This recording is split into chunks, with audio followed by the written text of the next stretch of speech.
সজনে পাতা কেটে রেখেছি, অনেকগুলো সজনে পেয়ে রেখেছি। এখন আমরা সজনে পাতা নিয়ে বাড়িতে চলে যাচ্ছি।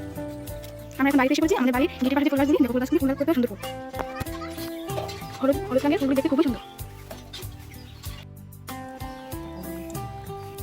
তোমরা দেখো আমাদের সজনে পাতাগুলো কত মোটা মোটা, খুব সুন্দর। এবং এগুলিকে আমরা এখন পরিষ্কার করে ধুয়ে নেব। নতুন রেসিপি তোমাদের সাথে শেয়ার করব। রেসিপিটির নাম হচ্ছে সজনে পাতার লুচি আর আলুর দম। সজনে পাতার লুচিতে যে যে উপকরণগুলো লাগছে সেগুলো হলো ময়দা, সজনে পাতা যেটাকে আমরা মিক্সড করে নিয়েছি, নুন আর কালি জিরা। সজনে পাতার লুচির ডোটা বানানোর জন্য প্রথমে আমি বাটিতে ময়দা নিয়ে নিলাম।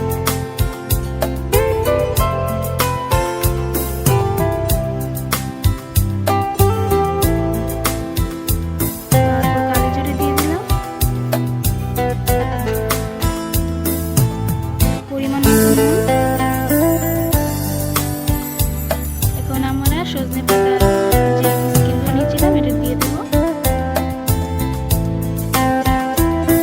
এবারে আমরা মেখে নেব।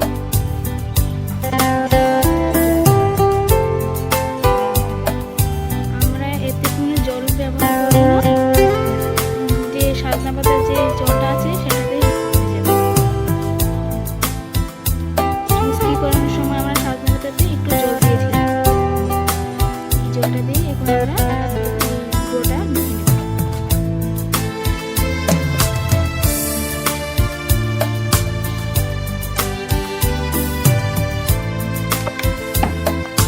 আমরা ডোটা মেখে ফেলেছি। এখন এটাকে 10 মিনিট ঢাকা দিয়ে রেখে দেব। 10 মিনিট পর ডোটাকে আমরা লেচি করে কেটে নেব। লেচি করে কেটে নিয়েছি, এবার লেচিটাকে বেলে নেব।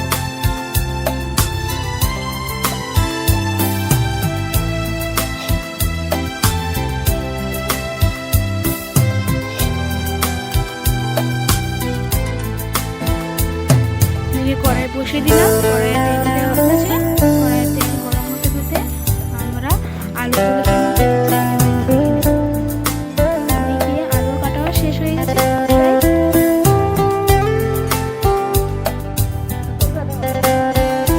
লুচিগুলো খুব ফুলকো ফুলকো হয়েছে, তোমরা দেখতেই পাচ্ছ।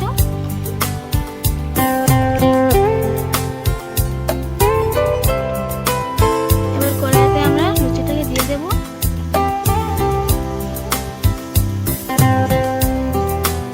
দেখতেই পাচ্ছ লুচিগুলি খুব ফুলকো ফুলকো হচ্ছে। লুচির কালারটাও খুব সুন্দর হয়েছে। সজনে পাতা দিয়েছিলাম সবুজ, যেহেতু সজনে পাতা সবুজ তাই লুচির কালারটাও সবুজই হবে। দেখতেও খুব সুন্দর হয়েছে।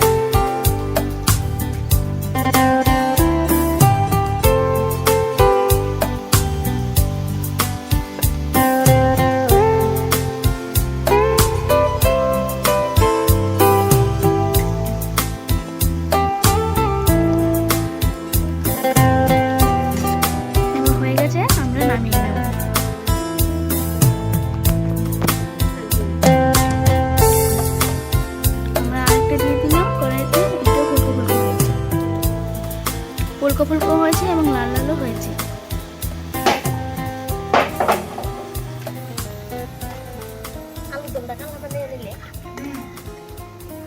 এটা হয়ে গেছে, এবার আমরা এটাকে নামিয়ে নেব।